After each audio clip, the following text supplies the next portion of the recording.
Hello दोस्तों, स्वागत है आप सभी का हमारी यूट्यूब चैनल विधिकारी में।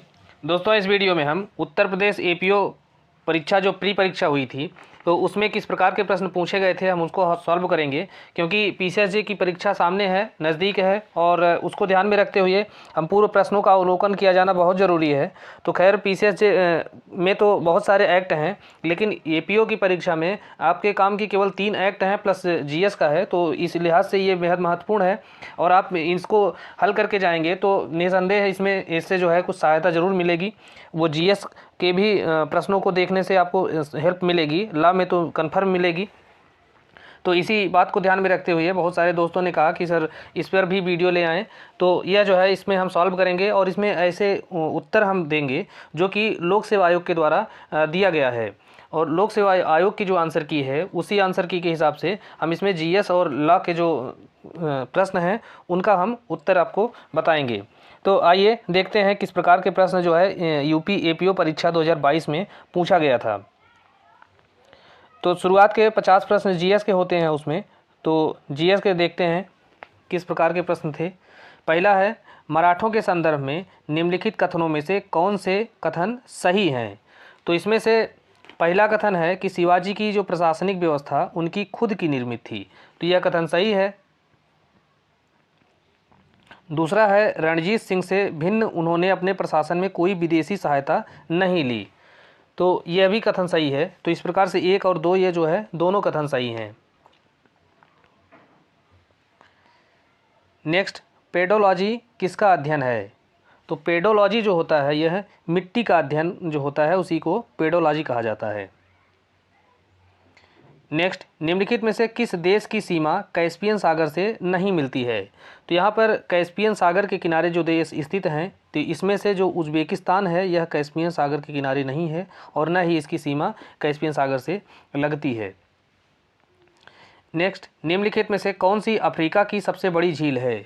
तो अफ्रीका की सबसे जो बड़ी झील है वह विक्टोरिया झील है। नेक्स्ट, दुनिया की सबसे शक्तिशाली अंतर महाद्वीपीय बैलिस्टिक मिसाइल जिसका नाम है सरमत, तो इसका सफलतापूर्वक परीक्षण निम्नलिखित में से किस देश ने अप्रैल 2022 में किया है। तो इसका जो परीक्षण है सरमत का यह किया है रूस ने। और अभी एक नूर 2 पूछा जा सकता है कि नूर 2 का परीक्षण किसने किया है, तो यह जो है ईरान के द्वारा किया गया है इसका। नेक्स्ट, निम्नलिखित युग्मों में से ये सही सुमेलित हैं। तो यहाँ सुमेलित करने के लिए पूछा गया था, तो इसमें से कौन सही सुमेलित है। तो पहला है रेडॉक्स अभिक्रिया, तो यह सुमेलित नहीं है। और इसमें से जो डी वाला ऑप्शन है यही सुमेलित है कि ब्रह्मांड की कुल ऊर्जा स्थिरांक जो है यह ऊष्मागतिकी का प्रथम नियम है, तो यह विकल्प ही सही है इसमें। नेक्स्ट, पुष्यमित्र शुंग में निम्नलिखित कथनों में से कौन से कथन सही हैं। तो इसमें पहला है कि सेनापति पुष्यमित्र शुंग ने बृहद्रथ की हत्या की थी, तो यह जो कथन सही है। दूसरा है, यवनों को पराजित करने के बाद उसने 20 अश्वमेध यज्ञ किए, तो यह कथन सही नहीं है। तो इस प्रकार से केवल एक जो है यही सही है। नेक्स्ट है, भारत के संविधान स्वीकृति की तिथि जो कि संविधान उद्देशिका में वर्णित है। तो उद्देशिका में जो तिथि दी गई है जिस दिन भारतीय संविधान जो है वह स्वीकृत किया गया था, तो यह है 26 नवंबर 1949 और लागू किया गया है ये 26 जनवरी 1950 को। नेक्स्ट, किसने दिसंबर 1920 में नागपुर के वार्षिक कांग्रेस अधिवेशन में असहयोग आंदोलन से संबद्ध प्रस्ताव रखा था। तो ऐसा जो प्रस्ताव था वह चित्तरंजन दास, जिन्हें शॉर्ट में CR दास के नाम से जाना जाता है, इन्होंने इसे रखा था। नेक्स्ट, निम्नलिखित में से किसने ऐहोल अभिलेख की रचना की थी। तो ऐहोल अभिलेख की रचना किया था रवि कीर्ति ने। नेक्स्ट, कथन ए, जेनेटिक्स या आनुवांशिकता माता पिता से संतानों तक वंशागति प्रतिरूप में लक्षणों की भिन्नता का अध्ययन है, तो यह कथन सही है। और इसका कारण है जो वंशागति एक पीढ़ी से दूसरी पीढ़ी में लक्षण के स्थानांतरण की प्रक्रिया है, तो यहाँ पर दोनों कथन सही हैं। और जो कारण है वह कथन का सही स्पष्टीकरण है। तो इस प्रकार से जो सी वाला ऑप्शन है कि ए और आर दोनों सही हैं और आर ए की सही व्याख्या है, तो यही सही है।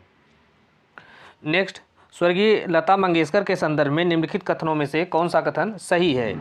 तो पहला है, वे 1989 में दादा साहब फाल्के पुरस्कार प्राप्त की थी, तो यह कथन सही है।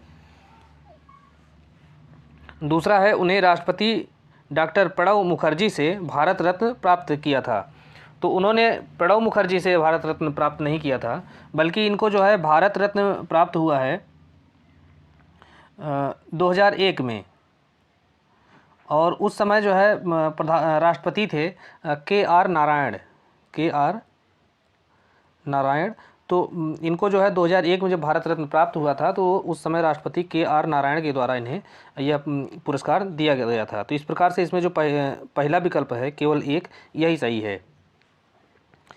नेक्स्ट, अफ्रीका में माउंट किलिमंजारो के संदर्भ में निम्नलिखित में से कौन से कथन सही हैं? तो यह जो है पहला, अफ्रीका की सबसे ऊंची पर्वत चोटी है माउंट किलिमंजारो, तो यह सही है। दूसरा है, यह भूमध्य रेखा पर स्थित है, तो यह जो है सही नहीं है। तो इस प्रकार से जो केवल एक है यही सही है। नेक्स्ट, समुद्री ज्वार का कारण है, तो समुद्री ज्वार जो है किस कारण से आता है? तो यह गुरुत्वाकर्षणीय पारस्परिक क्रिया के कारण समुद्र में ज्वार भाटा आते हैं।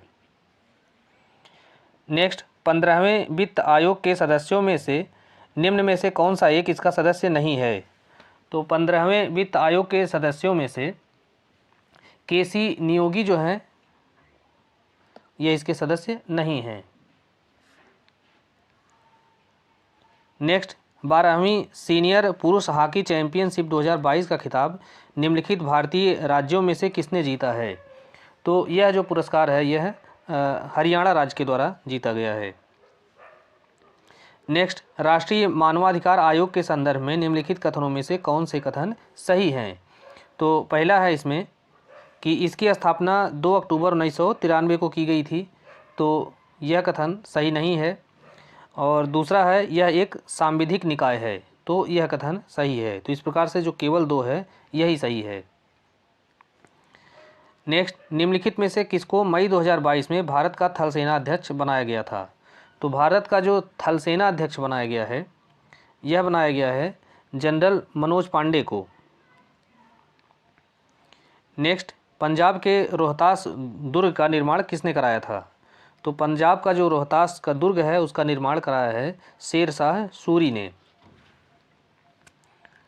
नेक्स्ट है, निम्नलिखित में से कौन सी विश्व की सबसे लंबी पर्वत श्रृंखला है? तो अगर सबसे लंबी जो पूछता है तो यह है एंडीज, लेकिन सबसे ऊंची अगर पूछता है तो यहाँ होगा हिमालय। Next, B R. अम्बेडकर के संदर्भ में निम्नलिखित कथनों में से कौन सा कथन सही है? तो पहला है, उन्होंने इंडिपेंडेंट लेबर पार्टी का गठन किया था, तो यह कथन सही है। दूसरा है, उन्होंने 1945 में People's educational society of India की स्थापना की थी, तो यह भी सही है। तो इस प्रकार से 1 और 2 ये दोनों कथन सही हैं। नेक्स्ट, समुद्री घास महत्वपूर्ण स्रोत है, तो समुद्री घास जो है यह किस चीज़ का महत्वपूर्ण स्रोत होता है? तो यह जो है आयोडीन का महत्वपूर्ण स्रोत है।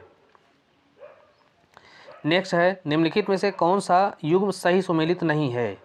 तो इसमें से जो है श्रृंगेरपुर यह प्रयागराज में है, और श्रृंगारी रामपुर यह जो है श्रावस्ती, तो यह श्रावस्ती में नहीं है बल्कि यह है फर्रुखाबाद में स्थित है ये श्रृंगी रामपुर।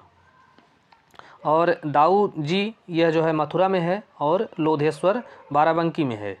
तो इस प्रकार से जो बी वाला है यही सुमेलित नहीं है। नेक्स्ट, हरित क्रांति शब्द का प्रयोग सबसे पहले किसके द्वारा किया गया था? तो हरित क्रांति शब्द का सबसे पहले जो प्रयोग है इसमें से विलियम गॉड के द्वारा किया गया था। नेक्स्ट, निम्नलिखित में से कौन सा एक सही सुमेलित नहीं है?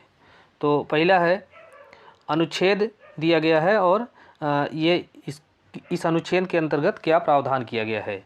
तो इसमें से अनुच्छेद 98 यह राष्ट्रपति भवन का सचिवालय यही सुमेलित नहीं है।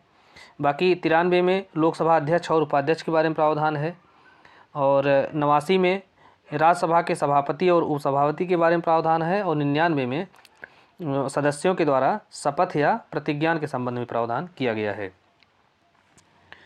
नेक्स्ट, निम्नलिखित में से किसने बर्लिन में भारतीय स्वतंत्रता समिति की स्थापना की थी? तो यहाँ पे बर्लिन में भारतीय स्वतंत्रता समिति या इंडियन इंडिपेंडेंस कमेटी की जो स्थापना है वह लाला हरदयाल के द्वारा की गई थी। नेक्स्ट, सुमेलित, तो ये सारे सुमेलित हैं। इसमें से लोक सेवा आयोग के सदस्यों की नियुक्ति और उनकी पदावधि के बारे में जो प्रावधान है वो संविधान के अनुच्छेद 316 के अंतर्गत दिया गया है। और लोक सेवा आयोग के कार्य क्या हैं तो इसके बारे में प्रावधान अनुच्छेद 320 में दिया गया है। और लोक सेवा आयोग के व्यय, तो व्यय के बारे में प्रावधान अनुच्छेद 322 के अंतर्गत दिया गया है। और लोक सेवा आयोगों के प्रतिवेदन, तो इसके बारे में जो प्रावधान है यह अनुच्छेद 323 के अंतर्गत दिया गया है। नेक्स्ट, 1887 में किस वायसराय के शासनकाल में इलाहाबाद विश्वविद्यालय की स्थापना हुई थी? तो इलाहाबाद विश्वविद्यालय की स्थापना हुई है 1887 में। और उस समय जो है भारत का वायसराय जो है लॉर्ड डफरिन था। नेक्स्ट है, 2022 अप्रैल से किस अंतर्राष्ट्रीय खिलाड़ी को शीर्ष तैराकी संस्था फीना के द्वारा सभी अंतर्राष्ट्रीय प्रतिस्पर्धाओं से 9 माह तक भाग लेने से इस आधार पर प्रतिबंधित कर दिया गया कि उसने जो है रूस के राष्ट्रपति पुतिन की रैली में भाग लिया था? तो ऐसा जो खिलाड़ी था इसका नाम था येवगेनी रायलोव। नेक्स्ट है, मांडेग्यू चेम्सफोर्ड सुधार जो 1919 में आया था, तो इसका उद्देश्य क्या था? तो इस सुधार का उद्देश्य था दोहरी शासन प्रणाली को लागू करना। तो दोहरी शासन प्रणाली कब लागू की गई है? यह 1919 में लागू की गई है। नेक्स्ट, फैदोमीटर का प्रयोग क्या नापने के लिए किया जाता है? तो फैदोमीटर का जो प्रयोग है वह सागर की गहराई नापने के लिए इसका प्रयोग किया जाता है। नेक्स्ट, उत्तर प्रदेश विधानसभा चुनाव 2022 में विभिन्न राजनीतिक दलों द्वारा जीते गए सीटों के संदर्भ में निम्नलिखित में से कौन एक सही नहीं है? तो इसमें से ये राजनीतिक पार्टियां हैं और इन्होंने कितनी सीटें जीती थी विधानसभा चुनाव में ये दिया है सुमेलित करने के लिए। तो इसमें से निर्बल इंडियन शोषित हमारा आम दल, तो यह जो है 6 सीट जीती है। राष्ट्रीय लोक दल 8 सीट जीती है। और सुहेल देव भारतीय समाज पार्टी यह 5 सीट नहीं जीती है। तो यही जो है सही नहीं है। बाकी जनसत्ता दल लोकतांत्रिक इसने जो है 2 सीट जीता है। नेक्स्ट, निम्नलिखित में से कौन सी प्रशांत महासागर की धारा नहीं है? तो इसमें से जो है पेरू की धारा, दक्षिण भूमध्य रेखीय धारा और उत्तर भूमध्य रेखीय धारा ये प्रशांत महासागर की धाराएं हैं। जबकि बेंगुला धारा यह प्रशांत महासागर की धारा नहीं है। नेक्स्ट है, तारीख ए रसीदी एक पुस्तक है, इसके लेखक कौन हैं? तो इस पुस्तक के लेखक हैं मिर्ज़ा हैदर दुगलत। नेक्स्ट, भारतीय संविधान के किस अनुच्छेद में धन विधेयक की परिभाषा दी गई है? तो धन विधेयक की जो परिभाषा है वह 110 में दी गई है। और 117 में वित्त विधेयक के बारे में प्रावधान किया गया है। वित्त विधेयक। नेक्स्ट, सुमेलित करना है, तो ये सारे सही सुमेलित हैं। पांड्य मदुरै में थे, ये पांड्य वंश का शासन मदुरै में था, इनकी राजधानी मदुरै थी। यादव की राजधानी देवगिरी थी। काकतीय वंश की राजधानी वारंगल थी। और पल्लवों की राजधानी कांचीपुरम थी। नेक्स्ट, भारत में बीमा क्षेत्र को संविधान की किस अनुसूची में रखा गया है? तो जो बीमा क्षेत्र है यह 7वीं अनुसूची में रखा गया है। बाकी 8वीं अनुसूची में भाषा के बारे में प्रावधान है। 6वीं अनुसूची में राज्यसभा के बारे में प्रावधान है। लेकिन जो 7वीं अनुसूची है इसमें जो है बीमा क्षेत्र इसी के अंतर्गत आता है। नेक्स्ट, निम्नलिखित में से गेटवे ऑफ इंडिया का वास्तुकार कौन था?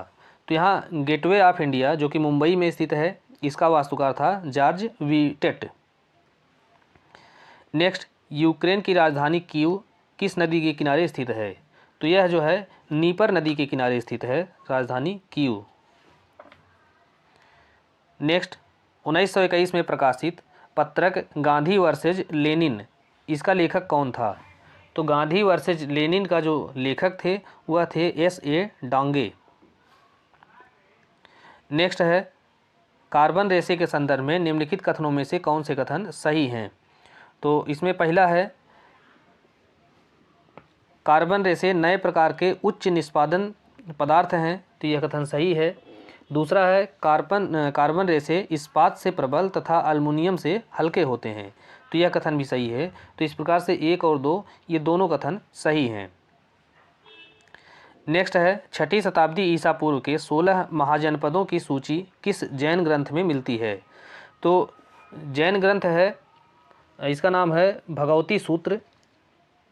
तो इसके अंतर्गत 6ठी शताब्दी ईसा पूर्व के जो 16 महाजनपद थे उन जनपदों की सूची मिलती है। नेक्स्ट है निम्नलिखित में से किसने 1857 के विद्रोह को राष्ट्रीय विद्रोह कहा था?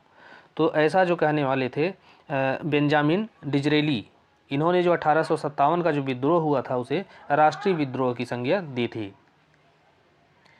नेक्स्ट जन्म दर के संदर्भ में निम्नलिखित कथनों में से कौन सा कथन सही है? तो पहला है नगरीकरण जो है यह जन्म दर को कम करने में सहायक है, यह कथन सही है। दूसरा है उच्च साक्षरता दर का निम्न जन्म दर से सीधा संबंध है या प्रत्यक्ष संबंध है, तो यह जो दोनों कथन है ये सही हैं। नेक्स्ट है निम्नलिखित में से किसने मार्च 2022 में 8वीं बार एशियाई बिलियर्ड का खिताब जीता था? तो यह जो खिताब जीतने वाले थे पंकज आडवाणी, और पंकज आडवाणी जो है यह बिलियर्ड से संबंधित है खेल है।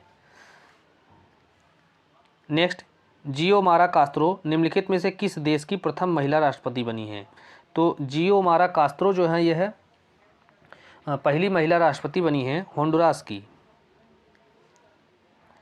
नेक्स्ट तेज रफ्तार वाहनों की जांच के लिए पुलिस के द्वारा प्रयोग किए जाने वाला राडार जो है वह किस सिद्धांत पर कार्य करता है? तो यह जो राडार है वह डॉपलर प्रभाव के सिद्धांत पर काम करता है। नेक्स्ट है शहर और नदी दिए गए हैं, तो इनका सही मिलान ये ऑलरेडी मिलान है हुआ है इनका। तो जो कोलोन शहर है यह राइन नदी के किनारे है। बसरा शहर जो है यह सत अल अरब के नदी है एक, इसके किनारे है। और दियारबाकिर जो है यह टाइग्रिस नदी किनारे है, और टिम्बकटू नाइजर नदी के किनारे स्थित है। नेक्स्ट एक पुस्तक है, इसका नाम है द $10 मिलियन ड्रीम, तो इसके लेखक कौन हैं? तो इस पुस्तक के लेखक हैं सुभाष चंद्र गर्ग। नेक्स्ट है वर्तमान में भारत में हेडलाइन मुद्रास्फीति जो है यह आधारित है, तो यह आधारित है संयुक्त उपभोक्ता मूल्य सूचकांक पर। तो दोस्तों ये 50 प्रश्न जो है जीएस के थे जिसको हमने सॉल्व किया है, और ये सारे जो सॉल्व हैं वो उत्तर प्रदेश लोक सेवा आयोग के जो अधिकृत उत्तर कुंजी आई थी, आंसर की आई थी, उसके आधार पर ये उत्तर हैं।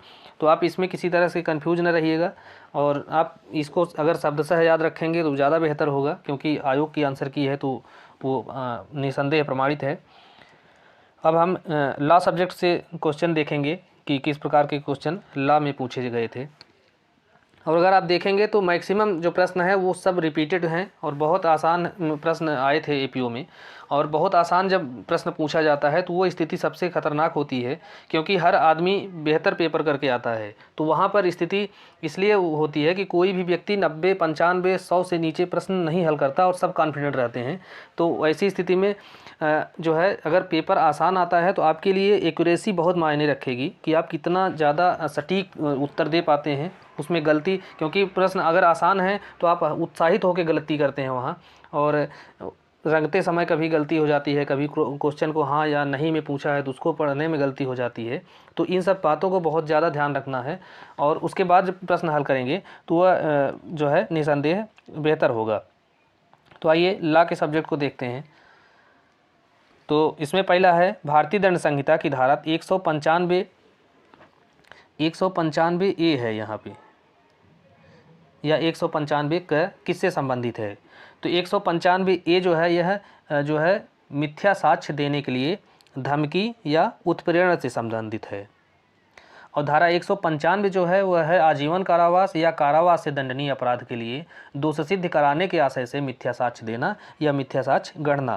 तो यह प्रावधान 195 के अंतर्गत दिया गया है। लेकिन यहाँ जो प्रश्न पूछा गया है 195A है, तो हम मिथ्या साक्ष्य देने के लिए धमकी से संबंधित है।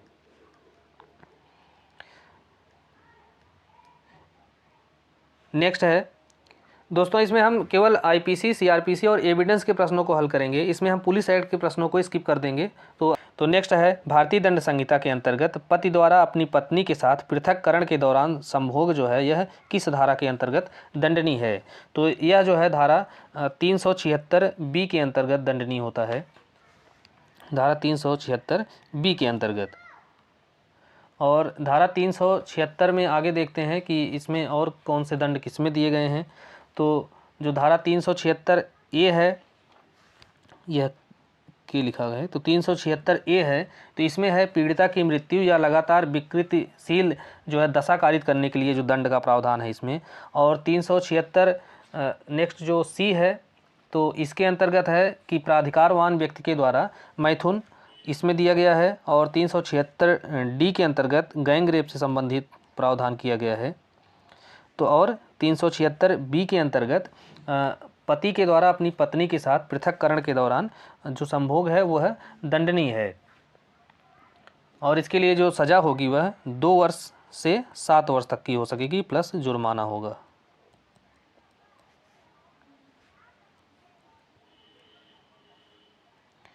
नेक्स्ट, सीआरपीसी में अभ्यासतः अपराधियों से सदाचार के लिए प्रतिभूत का प्रावधान किस धारा के अंतर्गत दिया गया है।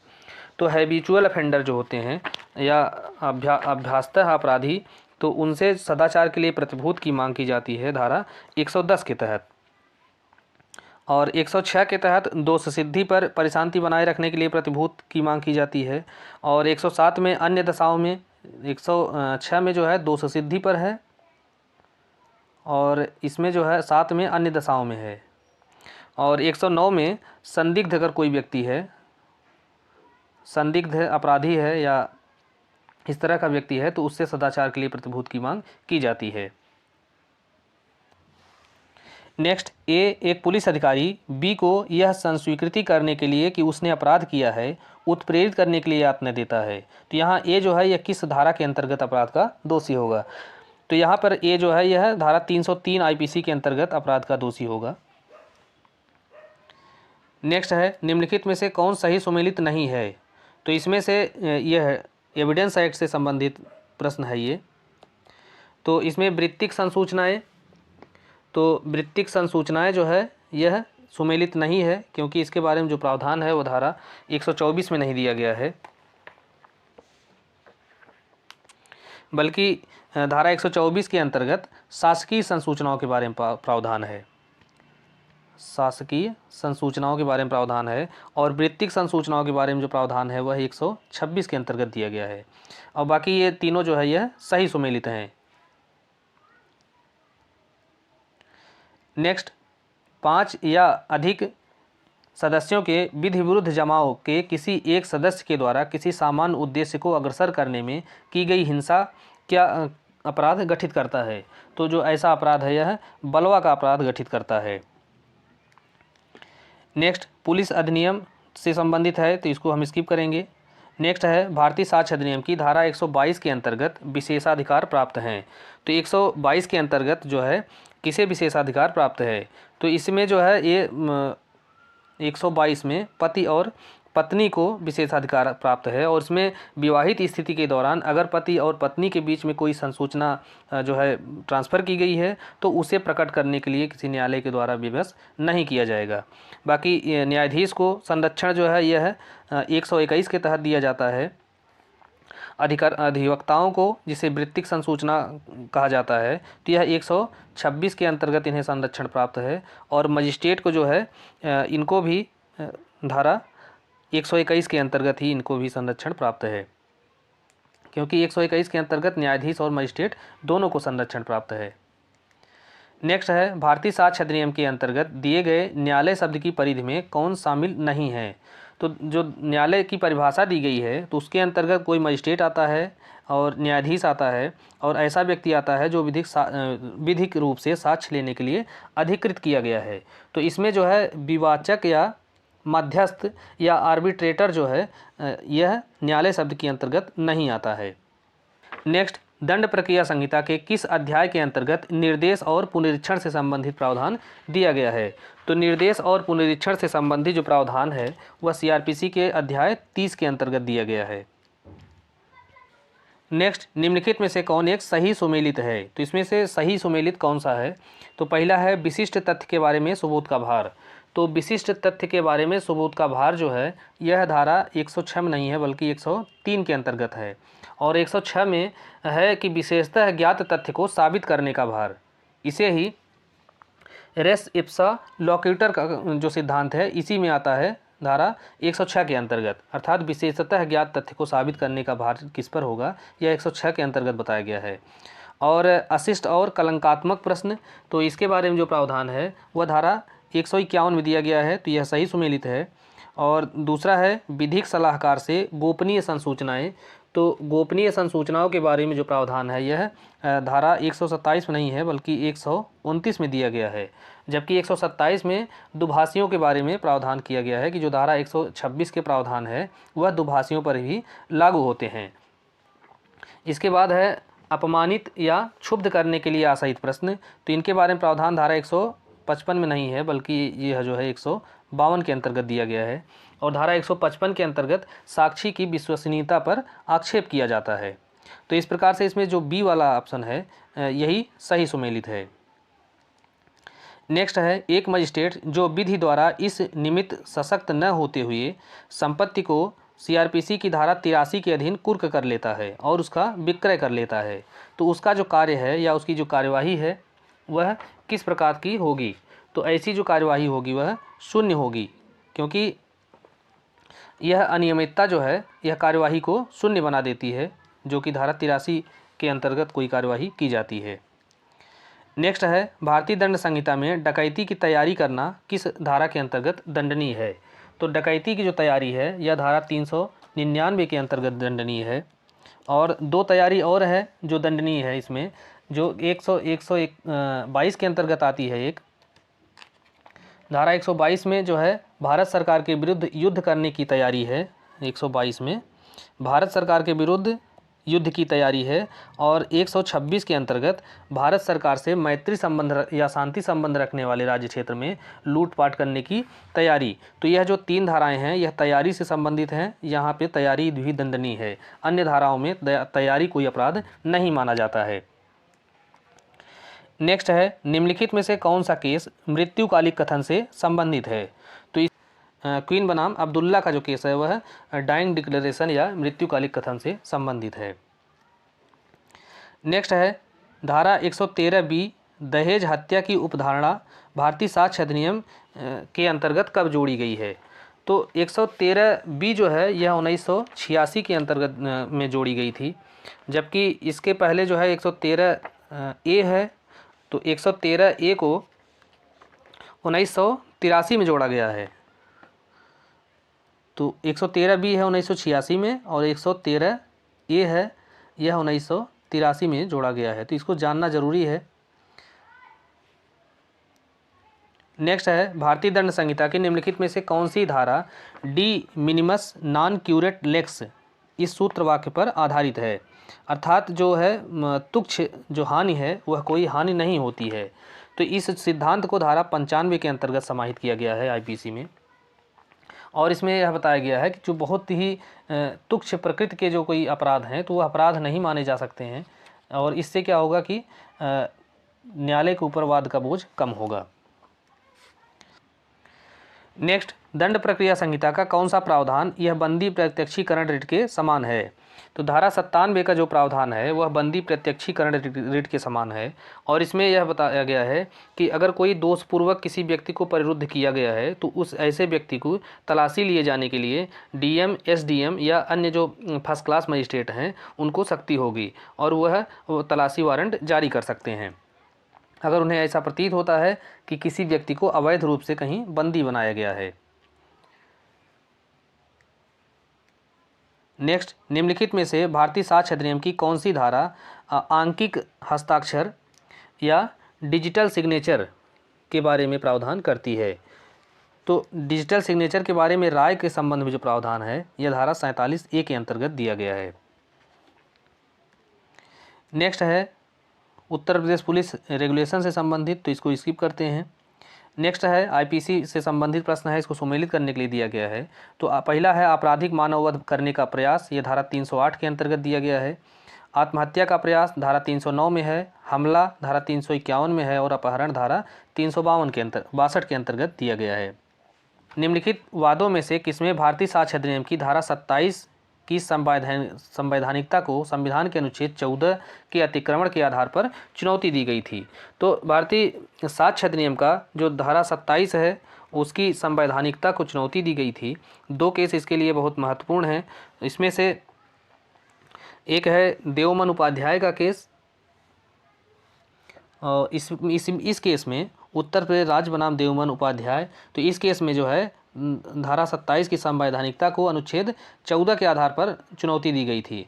और एक आता है काठी कालू अवघड़, तो इसमें जो है इसकी संवैधानिकता को अनुच्छेद 20 खंड 3 के आधार पर चुनौती दी गई थी। तो इन दोनों केस में सर्वोच्च न्यायालय के द्वारा धारा 27 को जो है वैलिड या वैध घोषित किया गया था। और धारा 27 के अंतर्गत क्या प्रावधान है? तो धारा 27 में है कि अभियुक्त से प्राप्त जानकारी में से कितनी साबित की जा सकती है। अर्थात अगर कोई अभियुक्त है वो संस्वीकृति करता है पुलिस के समक्ष, तो उस संस्वीकृति से अगर कोई तथ्य का या साक्ष्य का पता चलता है तो केवल उतना भाग ही सुसंगत होगा, अन्य सुसंगत नहीं होगा।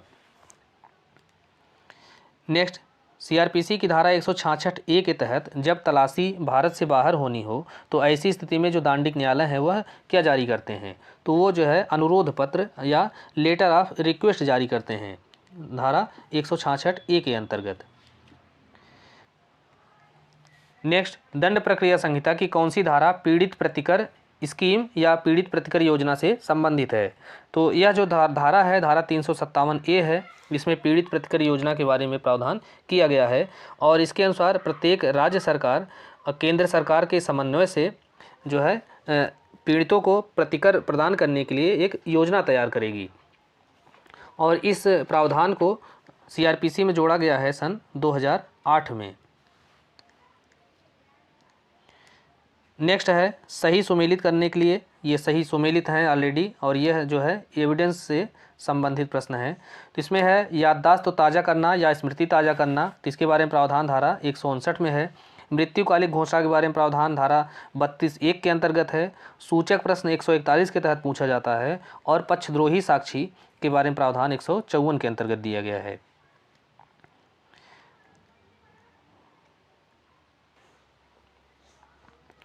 नेक्स्ट, भारतीय दंड संहिता की किस धारा में लैंगिक उत्पीड़न की परिभाषा दी गई है? तो यहाँ पे लैंगिक उत्पीड़न की जो परिभाषा है वो धारा 354A के अंतर्गत दी गई है। और आगे देखते हैं 354B में स्त्री को विवस्त्र करने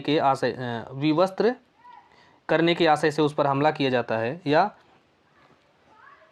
आपराधिक बल का प्रयोग किया जाता है। और धारा 354C के अंतर्गत दृश्य रतिकता है, दृश्य रतिकता का अपराध जो है यह धारा 354C के अंतर्गत परिभाषित किया गया है। और धारा 509 के अंतर्गत है शब्द अंग विक्षेप या कार्य जो स्त्री की लज्जा का अनादर करते हैं, तो ऐसे कार्यों के बारे में प्रावधान धारा 509 के अंतर्गत दिया गया है। तो लैंगिक उत्पीड़न पूछा है तो लैंगिक उत्पीड़न जो है 354A के अंतर्गत दिया गया है। नेक्स्ट है मानचित्रों और रेखांकों के कथनों की सुसंगति किस धारा के अंतर्गत जो है दी गई है? तो ऐसा जो कथन है यह सुसंगत होगा धारा 36 के अंतर्गत एविडेंस में। नेक्स्ट है स्थानीय अधिकारिता शब्द को सीआरपीसी की किस धारा के अंतर्गत परिभाषित किया गया है? तो स्थानीय अधिकारिता को सीआरपीसी की धारा 2J के अंतर्गत परिभाषित किया गया है। इसके अलावा धारा 2L के अंतर्गत जो है L में है असंज्ञेय अपराध की परिभाषा, असंज्ञेय। और O के अंतर्गत है पुलिस थाने का भारसाधक अधिकारी अर्थात SHO की परिभाषा जो है इसमें दी गई है धारा 2O के अंतर्गत। और धारा 2K के अंतर्गत जो है महानगर क्षेत्र को परिभाषित किया गया है, महानगर क्षेत्र। और महानगर क्षेत्र कैसा होगा, जिसे धारा 8 के अंतर्गत महानगर क्षेत्र घोषित किया गया है।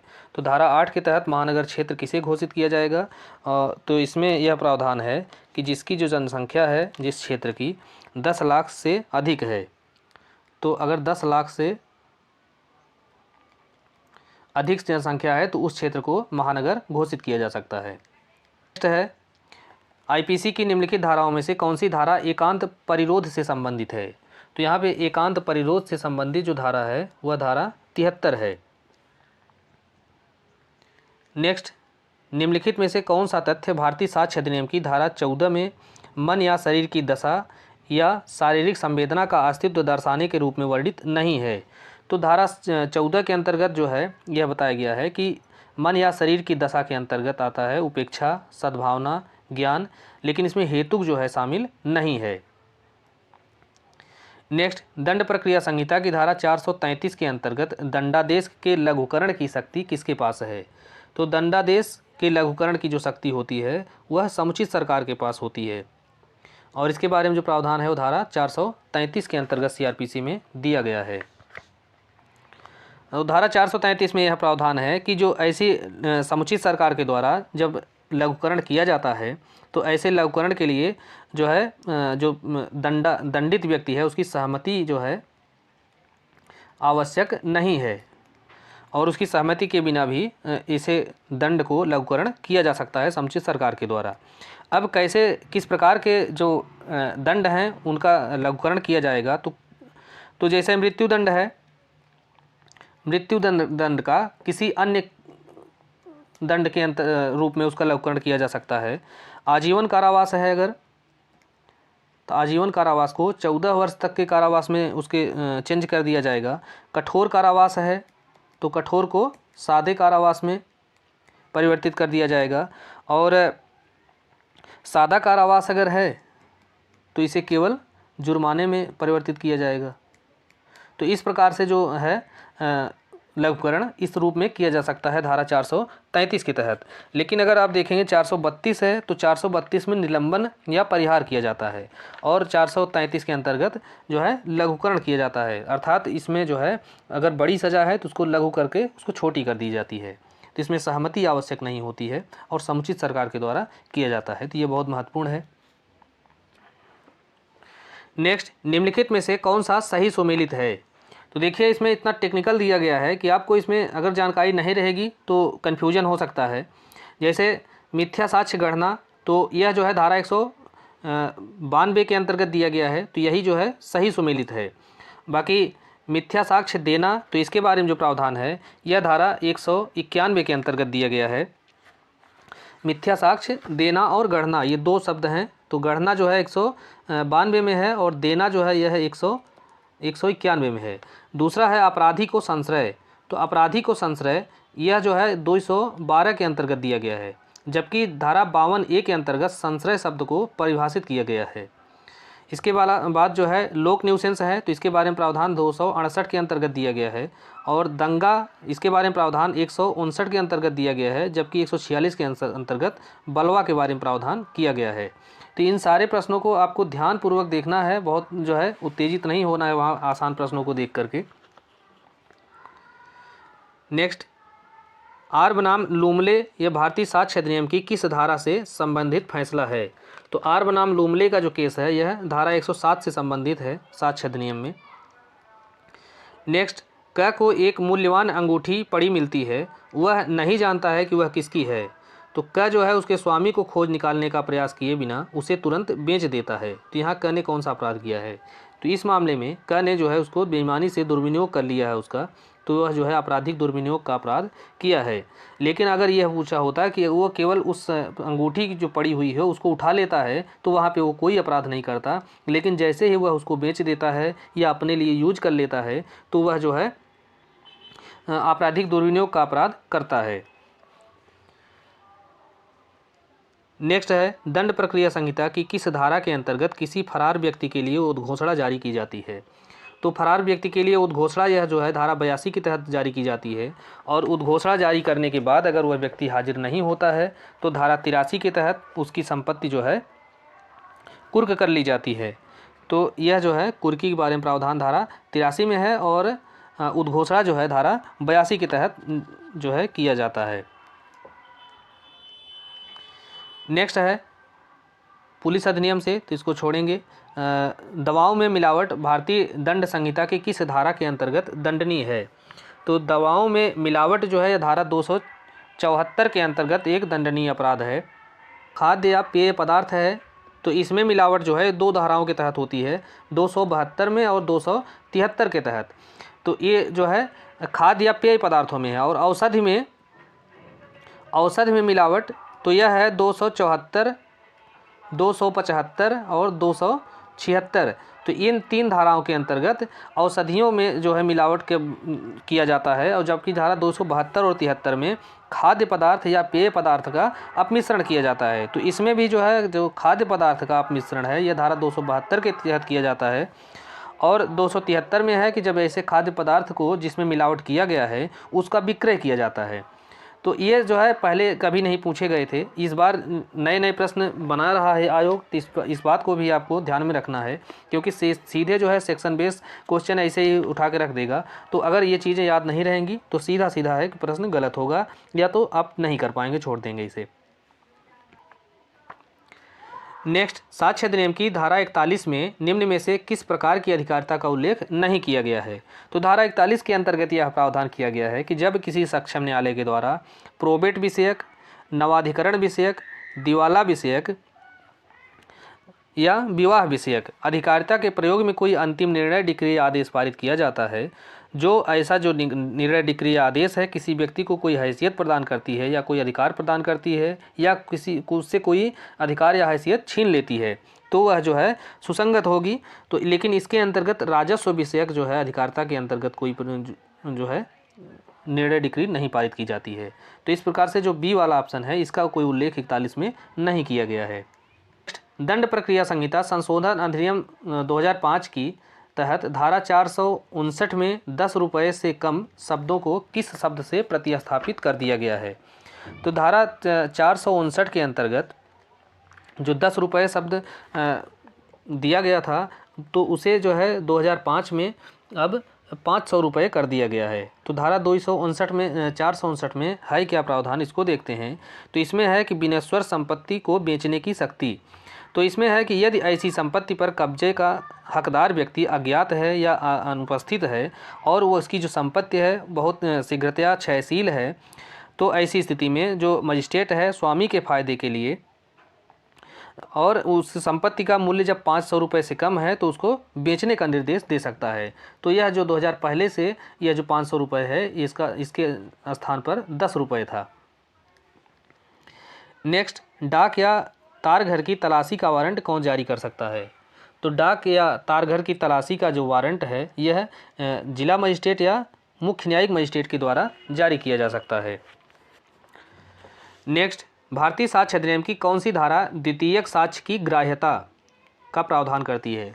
तो प्रश्नों को बहुत ध्यान से पढ़ना है, ये पूछ क्या रहा है, द्वितीयक साक्ष्य की ग्राह्यता। तो द्वितीयक साक्ष्य के बारे में जो प्रावधान है, द्वितीयक साक्ष्य के बारे में प्रावधान दिया गया है धारा 63 के अंतर्गत, लेकिन द्वितीयक साक्ष्य की ग्राह्यता के बारे में जो प्रावधान है वो धारा 65 के अंतर्गत दिया गया है। और धारा 61 के अंतर्गत दिया है दस्तावेजों की अंतर्वस्तु कैसे साबित की जाएगी। तो अंतर्वस्तु को या तो प्राथमिक साक्ष्य के द्वारा या द्वितीयक साक्ष्य के द्वारा, प्राथमिक या द्वितीयक साक्ष्य के द्वारा साबित किया जा सकता है। और धारा 60 के अंतर्गत बताया गया है कि जो मौखिक साक्ष्य होगा वह प्रत्यक्ष होगा। और प्रत्यक्ष साक्ष्य किसे कहते हैं, इसके बारे में भी प्रावधान धारा 60 के अंतर्गत दिया गया है कि अर्थात ऐसा कोई अगर साक्ष्य है जिस व्यक्ति के द्वारा दिया जाता है, तो उसे अगर सुना जाने वाला तथ्य है तो उसने स्वयं सुना हो, देखा जा सकने वाला है तो उसने स्वयं उसे देखा हो, या अन्य इंद्रियों के द्वारा अगर उसको बोध हुआ हो उसका, तो ऐसा व्यक्ति ही साक्ष्य दे सकता है जिसने स्वयं अपनी इंद्रियों के द्वारा उसका बोध किया हो। तो ये जो प्रावधान है प्रत्यक्ष साक्ष्य कहलाता है और इसे धारा 60 के अंतर्गत दिया गया है। और धारा 62 में जो है यह प्राथमिक साक्ष्य के बारे में प्रावधान किया गया है। और जो प्राथमिक साक्ष्य की ग्राह्यता है उसके बारे में प्रावधान धारा 64 के अंतर्गत दिया गया है। तो इस प्रकार से आप धारा 62 को 64 के साथ और धारा 63 को 65 के साथ जोड़कर पढ़ेंगे तो चीज़ें क्लियर रहेंगी, कन्फ्यूजन नहीं होगा। नेक्स्ट, क यह को राजमार्ग पर मिलता है, एक पिस्तौल दिखाता है और यह की थैली मांगता है, जिसके परिणाम स्वरूप यह जो है अपनी थैली दे देता है। तो यहाँ पर यह पूछा है कि उसने कौन सा अपराध किया है। तो इस मामले में जो इसने लूट किया है, तो लूट के जो है आवश्यक तत्व क्या क्या हैं? चोरी और उद्यापन, अर्थात सभी लूट होती है उसमें या चोरी होता है या उद्यापन होता है। लूट अपना स्वतंत्र कोई अपराध नहीं है, यह दो रूप में किया जाता है। अर्थात जो चोरी और उद्यापन है इन्हीं का जो गंभीर रूप है, जहाँ पर इसमें जान माल का जो है गंभीर खतरा उत्पन्न हो जाता है और ऐसी स्थिति में कोई चीज़ चोरी की जाती है या ऐसी स्थिति में कोई उद्यापन किया जाता है तो उसे लूट कहा जाता है। तो यहाँ पर क्या है कि वह पिस्तौल दिखाकर, अर्थात उसको जान से का खतरा दिखाकर उससे उसकी पैसे की थैली मांगता है, तो इस स्थिति में वह उद्यापन करता है और उद्यापन के द्वारा वह लूट करता है। और लूट के बारे में जो प्रावधान है वो है आईपीसी की धारा 390 के अंतर्गत दिया गया है। नेक्स्ट, निम्नलिखित में से कौन सा कथन सही सुमेलित नहीं है? तो इसमें से सुमेलित नहीं है ये पूछा गया है। तो प्राइवेट व्यक्ति के द्वारा गिरफ्तारी, इसके बारे में प्रावधान धारा 43 के अंतर्गत दिया गया है, तो यह कथन सही है। दूसरा है मजिस्ट्रेट के द्वारा गिरफ्तारी, तो मजिस्ट्रेट के द्वारा गिरफ्तारी के बारे में प्रावधान यह धारा 45 में नहीं है बल्कि यह धारा 44 के अंतर्गत दिया गया है। तो इसमें सुमेलित नहीं पूछा है, तो यही दूसरा वाला सुमेलित नहीं है। और धारा 45 में है सशस्त्र बल के सदस्यों का गिरफ्तारी से संरक्षण, तो ये प्रावधान दिया गया है। इसके अलावा जो है पुलिस अधिकारियों द्वारा वारंट के बिना गिरफ्तारी, तो ये धारा 41 में दिया गया है। और गिरफ्तारी की प्रक्रिया क्या होगी, अर्थात गिरफ्तारी कैसे की जाएगी, तो इसके बारे में प्रावधान धारा 46 के अंतर्गत दिया गया है। नेक्स्ट, घातक आयुध से सज्जित होकर बलवा करना, वह आईपीसी की किस धारा के अंतर्गत दंडनीय है? तो इसके बारे में जो दंड का प्रावधान है यह धारा 148 के अंतर्गत दिया गया है। और धारा 146 के अंतर्गत बलवा करना, इसके बारे में जो प्रावधान है कि बलवा करना जो है कब कहा जाएगा। और 147 में बलवा का दंड है, तो बलवा का जो दंड है वह 2 वर्ष तक का कारावास होगा या जुर्माना या दोनों। और धारा 159 में यह दंगा की परिभाषा इसमें दी गई है। और 148 के अंतर्गत जब घातक आयुध से सज्जित होकर या खतरनाक हथियार लेकर कोई बलवा करता है तो जो उसे जो है 3 वर्ष तक का कारावास है इसमें। और साधारण बलवा का जो दंड है वह 2 वर्ष है। नेक्स्ट, भारतीय दंड संहिता की निम्नलिखित धाराओं में से कौन सी धारा आत्महत्या के दुष्प्रेरण से संबंधित है? तो आत्महत्या के दुष्प्रेरण के बारे में जो प्रावधान है वह जो है धारा 306 के अंतर्गत दिया गया है। और धारा 307 के अंतर्गत हत्या का प्रयास, इसके बारे में प्रावधान है। और धारा 309 के अंतर्गत आत्महत्या का प्रयास है। आत्महत्या का प्रयास यह है हत्या का प्रयास। और 308 के अंतर्गत है आपराधिक मानववध का प्रयास, आपराधिक मानववध का प्रयास। तो इस प्रकार से 8, 9, 7 और 9 इन तीनों में प्रयास के बारे में प्रावधान किया गया है। जबकि धारा 306 के अंतर्गत जो है यह आत्महत्या का दुष्प्रेरण के बारे में प्रावधान है। नेक्स्ट, किसी अपराध का दुष्प्रेरण यदि जो है दुष्प्रेरित कार्य जो है वह किया जाए तो यह किस धारा के अंतर्गत अपराध होगा? जब किसी अपराध का दुष्प्रेरण किया जाता है और उस दुष्प्रेरण के परिणाम स्वरूप वह कार्य कर दिया जाता है तो ऐसा जो कार्य है वह धारा 109 के अंतर्गत अपराध होगा आईपीसी के अंतर्गत। और 109 के अंतर्गत यह बताया गया है कि इस जब ऐसे दुष्प्रेरण के बाद वह कार्य कर दिया जाता है तो उसका जो दंड होगा वह उसी दंड से दंडित किया जाएगा जो कि उस अपराध के लिए जो है उपबंधित है। अर्थात अगर कोई व्यक्ति हत्या के लिए किसी व्यक्ति को उत्प्रेरित करता है और दुष्प्रेरण के बाद वह उस हत्या को कमिट कर देता है, उसको कारित कर देता है, तो उस व्यक्ति को हत्या के लिए जो दंड है मृत्यु दंड या आजीवन कारावास, तो उससे जो है दुष्प्रेरक को वही दंड दिया जाएगा जो कि उस अपराध के लिए उपबंधित किया गया है। और धारा 11 के अंतर्गत अगर देखेंगे तो इसमें दिया गया है कि दुष्प्रेरक का दायित्व क्या होगा जबकि एक कार्य का दुष्प्रेरण किया जाता है और उससे भिन्न कोई कार्य कर दिया जाता है।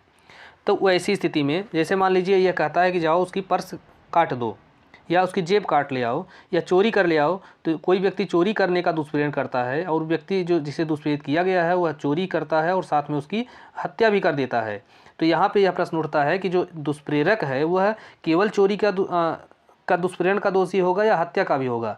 तो यह जो है यह धारा 111 के परंतु किस बात को स्पष्ट करता है कि अगर कोई दुष्प्रेरित किया गया व्यक्ति जो है वह दुष्प्रेरण से भिन्न कोई कार्य करता है तो उस जो दुष्प्रेरक है उस भिन्न कार्य के लिए तभी दोषी होगा जबकि वह जो भिन्न कार्य है वह दुष्प्रेरण का अधिसंभाव्य परिणाम था। जैसे इसका उदाहरण यह है कि ए कहता है कि जाओ उससे तुम गंभीर चोट पहुंचा दो या घोर उपहति कारित कर दो, और यह बी जो है जिसे दुष्प्रेरित किया गया है वह जाता है और उसको मृत्यु कारित कर देता है। तो गंभीर चोट और मृत्यु दोनों बहुत करीब के हैं, क्षतियां हैं, और इसलिए जो दुष्प्रेरक है वह मृत्यु कारित करने के लिए या हत्या के लिए दुष्प्रेरण का दोषी होगा। नेक्स्ट, भारतीय साक्ष्य अधिनियम का अध्याय 5 किससे संबंधित है? तो अध्याय 5 जो है यह दस्तावेजी साक्ष्य से संबंधित है, जबकि विशेषज्ञ की राय इसके बारे में प्रावधान धारा 45 के अंतर्गत दिया गया है। यह अध्याय 2 के अंतर्गत आता है। और ऐसे तथ्य जिन्हें साबित करने की आवश्यकता नहीं है तो ये जो है अध्याय 3 के अंतर्गत आते हैं। और मौखिक साक्ष्य जो है और मौखिक साक्ष्य के बारे में जो प्रावधान है यह अध्याय 4 के अंतर्गत किया गया है। नेक्स्ट है, दंड प्रक्रिया संहिता के निम्नलिखित में से किस प्रावधान के तहत अभियुक्त जो है अपने बचाव के समर्थन में लिखित कथन दर्ज कर सकता है? तो जो अभियुक्त व्यक्ति है धारा 233 खंड 2 के तहत वह अपने बचाव में लिखित जो कथन है वह प्रस्तुत करता है। तो धारा 233 में देखते हैं कि क्या है।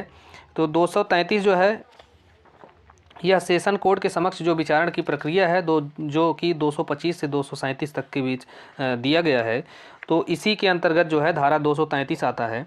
और इसमें खंड 2 के अंतर्गत यह प्रावधान किया गया है कि यदि अभियुक्त व्यक्ति कोई लिखित कथन देता है तो न्यायाधीश उसे अभिलेख में फाइल करेगा। तो यही जो है इस प्रश्न का उत्तर है जिसमें यह पूछा गया है कि प्रावधान के तहत अभियुक्त अपने बचाव में या समर्थन में लिखित जो बयान है वह दर्ज कर सकता है। तो ऐसा वह धारा 233 खंड 2 के तहत करता है।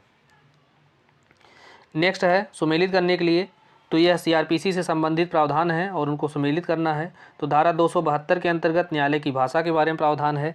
तो न्यायालय की भाषा जो है वह क्या होगी, इसके बारे में जो 272 के अंतर्गत प्रावधान है, तो इसके अनुसार न्यायालय की भाषा जो है वह राज्य सरकार के द्वारा अवधारित की जाएगी।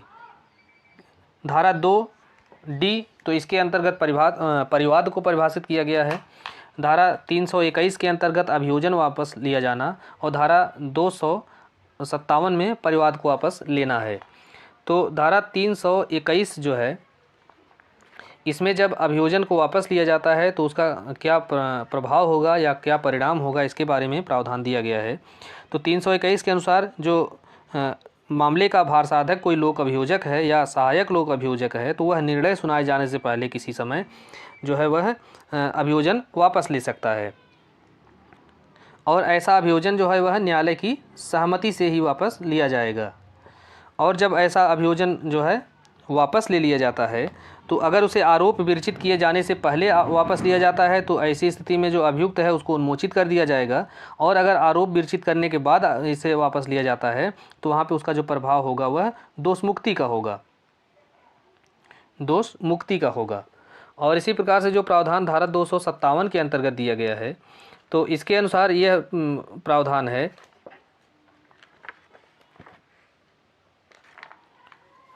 कि जब परिवाद वापस लिया जाता है तो जो है अंतिम आदेश पारित किए जाने से पहले अगर परिवादी जो है मजिस्ट्रेट का समाधान कर देता है कि अभियुक्त के विरुद्ध जो है वापस लेने की उसे परिवाद वापस लेने की लिए पर्याप्त आधार हैं, तो ऐसी स्थिति में जो है मजिस्ट्रेट उसे परिवाद वापस लेने की अनुज्ञा दे सकता है। और जब इस प्रकार से जो परिवाद वापस लिया जाता है तो उसका परिणाम क्या होगा, दोष मुक्ति होगा। नेक्स्ट, सीआरपीसी की धारा 436 के तहत अभियुक्त जो है जमानत पर छोड़ने के लिए कारावास की न्यूनतम अवधि क्या होगी। अर्थात जब कोई अभियुक्त है वह न्यूनतम अवधि जो है वह कारावास में बिता लेता है तो उसे जमानत पर छोड़ दिया जाएगा। तो यह जो है धारा 436 के अंतर्गत प्रावधान किया गया है कि वह न्यूनतम अवधि क्या होगी। तो इसके अनुसार यह प्रावधान धारा 436A के अंतर्गत दिया गया है, धारा 436A। और इसमें यह प्रावधान किया गया है कि जो अधिकतम अवधि जिसके लिए विचाराधीन कैदी निरुद्ध किया जा सकता है तो यह अवधि होगी जो उस अपराध के लिए जो विहित दंड है उसका अगर वह आधा जो है कारावास में बिता लेता है तो उसे जमानत पर छोड़ने का अधिकार प्राप्त हो जाता है।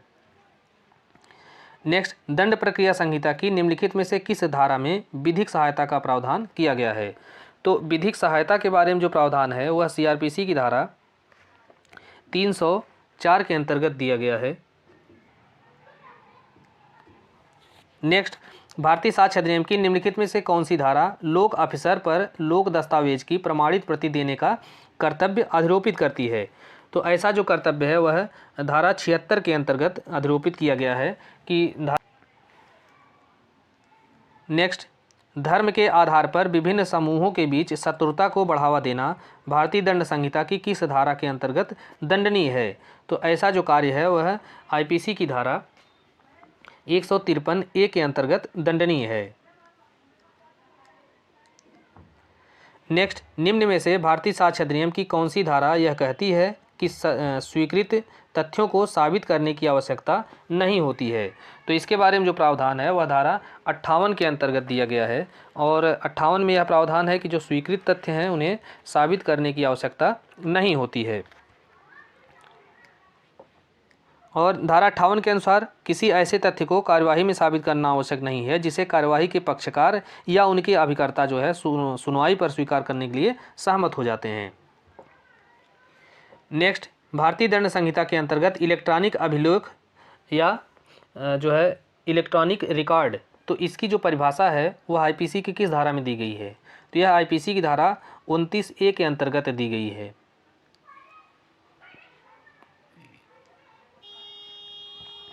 नेक्स्ट, भारतीय साक्ष्य अधिनियम की कौन सी धारा आपराधिक मामलों से संबंधित नहीं है। तो साक्ष्य अधिनियम की धारा जो 23 है यह आपराधिक मामलों से संबंधित नहीं है। नेक्स्ट, निम्नलिखित में से कौन सा एक सही सुमेलित नहीं है। तो पहला है कूटकरण, तो इसकी परिभाषा जो है धारा 28 के अंतर्गत दी गई है। सदोष हानि और सदोष लाभ, तो इन दोनों की जो परिभाषाएं हैं यह धारा 23 के अंतर्गत ही दी गई हैं, न कि 24 के अंतर्गत। तो इस प्रकार से जो बी वाला ऑप्शन है यही सुमेलित नहीं है। बाकी दंड का जो परिभाषा है यह धारा 53 के अंतर्गत दी गया है और इसमें जो है 5 प्रकार के दंड बताए गए हैं। इसमें पहला है मृत्यु दंड, दूसरा है आजीवन कारावास, तीसरा है कारावास, और यह जो कारावास है यह 2 प्रकार का होगा, सादा या जो है कठोर, और 3 हो गया। चौथा है संपत्ति का समापहरण और 5वां है जुर्माना। तो इसमें जो है 6 पहले अपराध जो दंड जो है 6 प्रकार के होते थे, जिसमें से एक आजीवन निर्वासन भी होता था, जिसे 1949 में आजीवन निर्वासन को समाप्त कर दिया गया है। इस प्रकार से अब 5 प्रकार के कुल दंड बचे हैं। नेक्स्ट, दंड प्रक्रिया संहिता की धारा 409 के अंतर्गत निम्नलिखित में से किसके पास मामले को वापस लेने की शक्ति है। तो मामले को वापस लेने की शक्ति जो है धारा 409 के तहत अगर पूछा गया है तो 409 के तहत सत्र न्यायाधीश को होती है या सेशन जज को होती है, और उच्च न्यायालय को जो है ऐसी शक्ति धारा 407 के तहत होती है, और सर्वोच्च न्यायालय को यह शक्ति धारा 406 को होती है, 6 के तहत होती है कि वह जो है अपीलों को या मामले को रूपांतरित कर सकते हैं या वापस अपने पास मंगा सकते हैं। यह न्यायिक मजिस्ट्रेट को जो यह शक्ति है वह 410 के तहत प्राप्त होती है। नेक्स्ट, भारतीय दंड संहिता की किस धारा में शब्द स्वेच्छया को परिभाषित किया गया है। तो स्वेच्छया शब्द को धारा 39 के अंतर्गत परिभाषित किया गया है आईपीसी में। नेक्स्ट, दंड प्रक्रिया संहिता की कौन सी धारा यह प्रावधान करती है कि एक अपराध का अभियुक्त बचाव में एक सक्षम साक्षी होता है। तो यह प्रावधान धारा 315 के अंतर्गत किया गया है कि एक अभियुक्त जो है वह अपने बचाव में भी सक्षम साक्षी होता है। नेक्स्ट, बलात्संग पीड़िता की पहचान का प्रकटीकरण भारतीय दंड संहिता की किस धारा के अंतर्गत दंडनीय है? तो यह दंडनीय बनाया गया है धारा 228A के अंतर्गत। अर्थात अगर कोई बलात्कार या लैंगिक अपराध की पीड़िता है तो उसकी जो पहचान है वह प्रकट नहीं की जा सकती है। इसके बारे में जो प्रावधान है धारा 228A के अंतर्गत दिया गया है। नेक्स्ट, लोक अभियोजक की नियुक्ति के लिए नामों का पैनल कौन तैयार करता है? तो लोक अभियोजक की जो नियुक्ति की जाती है उसके नामों का जो पैनल है वह सत्र न्यायाधीश के परामर्श से जिला मजिस्ट्रेट के द्वारा तैयार किया जाता है। नेक्स्ट है सुमेलित करने के लिए, तो ये ऑलरेडी सुमेलित हैं। पहला है इसमें बचाव के रूप में पागलपन, तो इससे संबंधित जो केस है आर बनाम मैकनाटन का है। सामान्य आशय से संबंधित केस है वीरेंद्र कुमार घोष बनाम एम्परर का। और आवश्यकता से संबंधित जो केस है आर बनाम डडले और स्टीफेंस का। और प्राइवेट प्रतिरक्षा या निजी प्रतिरक्षा से संबंधित केस विश्वनाथ बनाम उत्तर प्रदेश राज्य का है। नेक्स्ट, भारतीय साक्ष्य अधिनियम की किस धारा के अंतर्गत प्रश्न करने या कोई दस्तावेज पेश करने का आदेश देने की न्यायाधीश की शक्ति का उपबंध है? तो धारा 165 जो है यह किसी न्यायाधीश को ये ताकत प्रदान करती है, उसे न्याय देने में सक्षम किसी भी प्रकार के किसी भी साक्ष्य को अपने समक्ष पेश करने के लिए आदेश दे सकता है। इस पावर के तहत किसी भी साक्षी को अपने समक्ष हाजिर होने के लिए आदेश दे सकता है। तो यह जो धारा 165 है यह न्यायाधीश को एक व्यापक शक्ति प्रदान करती है। नेक्स्ट, सीआरपीसी की निम्नलिखित धाराओं में से किस धारा के अधीन अभियुक्त को मजिस्ट्रेट के द्वारा पुलिस रिपोर्ट तथा अन्य दस्तावेजों की प्रतिलिपि प्रदान की जाती है? तो जो है यह प्रतिलिपि जो है धारा 207 के तहत उसे प्रदान की जाती है। और इसमें जो है अभियुक्त को ताकि यह पता चल सके कि उसके ऊपर क्या कार्रवाई हो रही है, किस तरह के उसके ऊपर आरोप हैं, इसीलिए पुलिस रिपोर्ट और अन्य दस्तावेजों की जो प्रतिलिपि है वह धारा 207 के तहत उसे अभियुक्त को प्रदान की जाती है। नेक्स्ट, भारतीय दंड संहिता की किस धारा के अंतर्गत लुटेरों या डकैतों को संश्रय देने के लिए सख्ती या दंड का प्रावधान दिया गया है? तो ऐसा जो प्रावधान है वह आईपीसी की धारा 216A के अंतर्गत दिया गया है। और अपराधी को संश्रय जो है यह धारा 212 के अंतर्गत इसके बारे में प्रावधान किया गया है। नेक्स्ट, ए बी की पत्नी को बी के घर से फुसलाकर ले जाता है। तो यहाँ ए जो है किस अपराध का दोषी होगा या उसने कौन सा अपराध कारित किया है? तो यह जो है अगर किसी विवाहिता स्त्री को, अर्थात जो ए है वह बी की पत्नी है तो इसलिए वह विवाहिता है, तो विवाहिता स्त्री को अगर कोई फुसला कर ले जाता है आपराधिक आशय से या उसे कहीं निरुद्ध करता है ताकि उसके साथ अपराध किया जा सके, तो ऐसा जो कार्य है वह धारा 498 के तहत वह अपराध है। और इसके लिए जो कारावास की अवधि है वह 2 वर्ष तक का कारावास है या जुर्माना या दोनों से इसका दंडित किया जा सकेगा। नेक्स्ट, सुमेलित है, तो इसमें पहला है धारा 413। तो 413 में जो प्रावधान है वह चुराई हुई संपत्ति का अभ्यासतः व्यापार करना। और 416 के अंतर्गत है प्रतिरूपण द्वारा छल। और जो छल की परिभाषा है यह धारा 415 के अंतर्गत दी गई है। और प्रतिरूपण द्वारा जो छल है वह धारा 416 के अंतर्गत किया जाता है। और इसके बाद है धारा 436। तो धारा 436 के अंतर्गत है गृह को नष्ट करने के आशय से अग्नि या विस्फोटक पदार्थ के द्वारा रिष्टि। तो रिष्टि का जो बारे में प्रावधान है और उसकी जो परिभाषा है वह जो है धारा 425 के अंतर्गत दी गई है। और आपराधिक अत्याचार के बारे में प्रावधान 441 के अंतर्गत दिया गया है। नेक्स्ट, दंड प्रक्रिया संहिता की धारा 306 में सह अपराधी को क्षमादान दिए जाने का प्रावधान किया गया है। तो यह जो क्षमादान है वह कब दिया जाएगा? तो जब कि वह उस अपराध के संबंध में सही तथ्यों का प्रकटन करने का वचन देता है, तो ऐसी स्थिति में जो अपराधी है, जो अभियुक्त व्यक्ति है, उसे न्यायालय के द्वारा क्षमादान प्रदान किया जाता है। नेक्स्ट, भारतीय साक्ष्य अधिनियम की धारा 131 को संशोधित किया गया। तो धारा 131 के अंतर्गत संशोधन किया गया है आईटी एक्ट सन 2000 के द्वारा। आईटी एक्ट जो आया था 2000 में, उसके द्वारा जो है धारा 131 को संशोधित किया गया है। और इसमें जैसे दस्तावेज हैं तो दस्तावेज के साथ साथ इलेक्ट्रॉनिक जो रिकॉर्ड हैं उनको भी शामिल किया गया है। और 131 के अंतर्गत यह प्रावधान है कि उन दस्तावेजों या इलेक्ट्रॉनिक अभिलेखों को पेश किया जाना जिन्हें कोई दूसरा व्यक्ति जिसका उस पर कब्जा है पेश करने से इनकार कर सकता था। तो इसी के बारे में प्रावधान धारा 131 के अंतर्गत दिया गया है। नेक्स्ट, निम्नलिखित में से कौन सही सुमेलित है? तो इसमें से सही सुमेलित है आत्महत्या का प्रयास। तो इसके बारे में प्रावधान जो है धारा 306 के अंतर्गत नहीं है, बल्कि ये धारा 309 के अंतर्गत दिया गया है, तो यह सुमेलित नहीं है। और धारा 306 के अंतर्गत जो है आत्महत्या का दुष्प्रेरण के बारे में प्रावधान किया गया है। वासुदेव बनाम पेप्सू राज्य का जो केस है यह मत्तता से या नशे से संबंधित है, तो यह जो है बी जो है इससे सही सुमेलित है। और तीसरा है मस्तिष्कीय अस्वस्थ चित्तता, तो इसके बारे में प्रावधान जो है धारा 87 में नहीं है, बल्कि यह धारा 84 के अंतर्गत दिया गया है। और द्विविवाह के बारे में जो प्रावधान है यह धारा 494 में दिया गया है, जबकि धारा 497 में जारता के बारे में प्रावधान किया गया है। नेक्स्ट, अंकीय हस्ताक्षर के सत्यापन के बारे में प्रावधान भारतीय साक्ष्य अधिनियम की किस धारा के अंतर्गत दिया गया है? तो अंकीय हस्ताक्षर या डिजिटल सिग्नेचर के बारे में जो प्रावधान है वह धारा 73A के अंतर्गत दिया गया है या 73 में दिया गया है। नेक्स्ट है भारतीय दंड संहिता की किस धारा के आधार पर एक जल्लाद जो किसी कैदी को न्यायालय के आदेश से फांसी देता है तो उसे आपराधिक दायित्व से मुक्ति प्राप्त होती है? तो इसे जो है धारा 78 के तहत जो है मुक्ति प्राप्त होती है।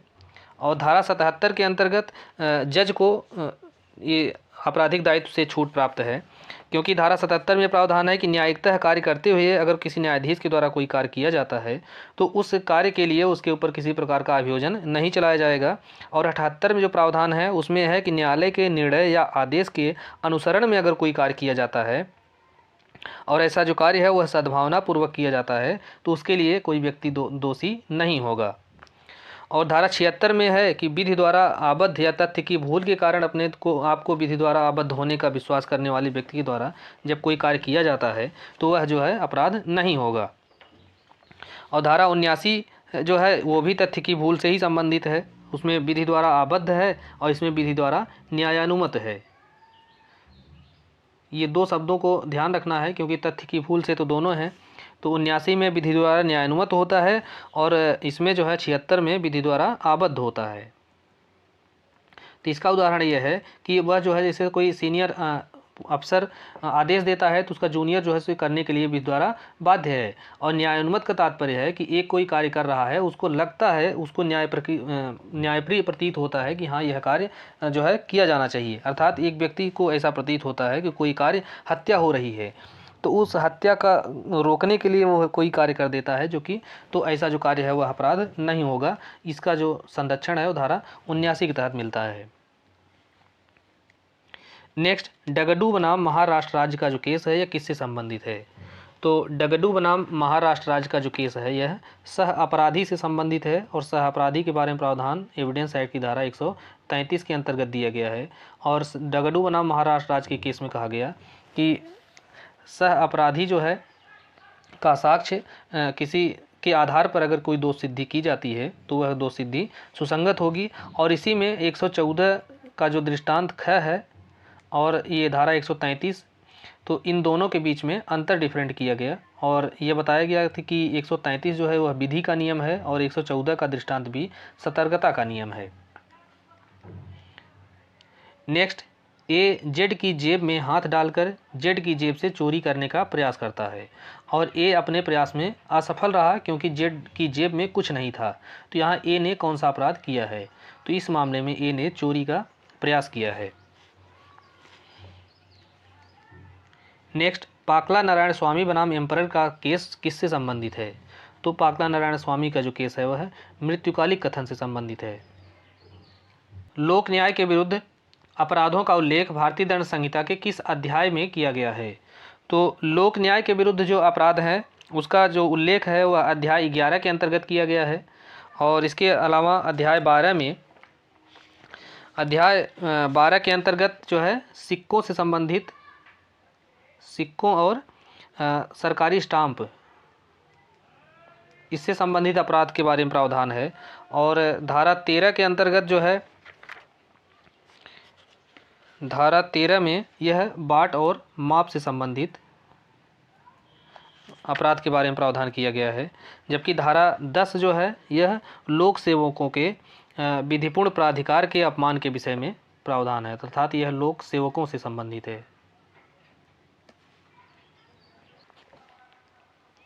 नेक्स्ट, ये आईपीसी सीआरपीसी की अर्थात दंड प्रक्रिया संहिता की धाराएं हैं और उससे संबंधित प्रावधान है।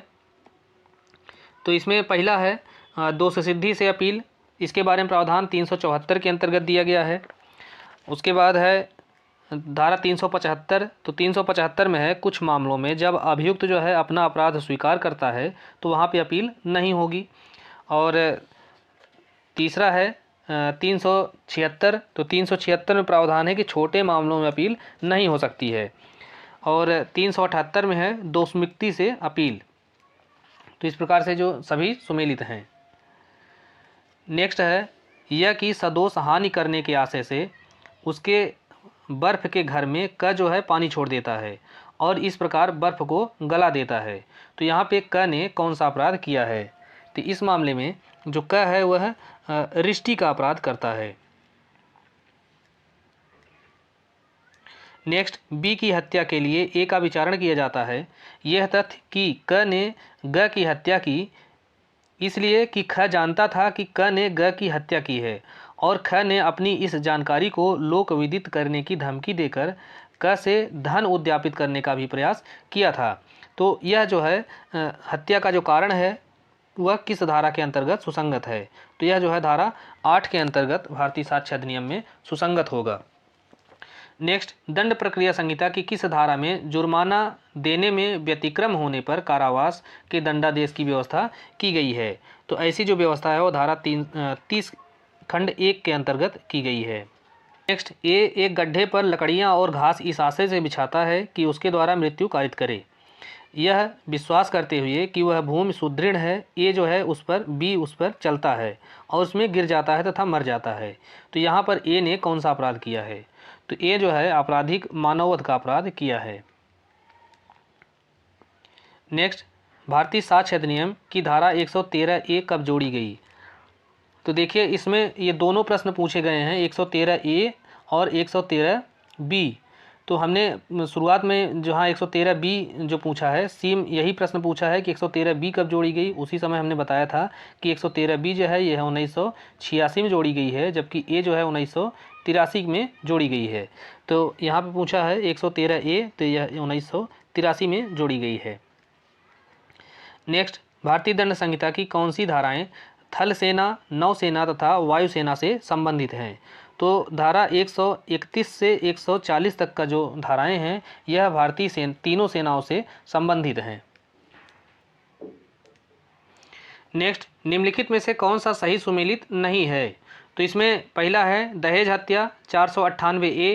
तो यह सुमेलित नहीं है क्योंकि धारा 498 ए में किसी स्त्री के पति या पति के नातेदारों द्वारा उसके प्रति क्रूरता के बारे में प्रावधान है और दहेज हत्या के बारे में प्रावधान धारा 304 बी के अंतर्गत दिया गया है।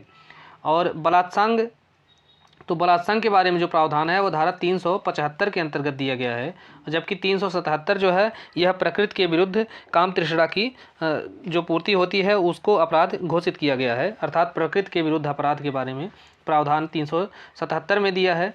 जार कर्म या जारता, तो यह जो है सही सुमेलित है, इसके बारे में प्रावधान 497 में दिया गया है। लूट के बारे में प्रावधान धारा 390 में दिया गया है और डकैती के बारे में प्रावधान धारा 391 में दिया गया है। तो इस प्रकार से केवल तीसरा जो है सुमेलित है, बाकी 1, 2 और 4 ये जो है सुमेलित नहीं है। नेक्स्ट, एक आपराधिक कार्यवाही में आरोप विरचित किया जाता है।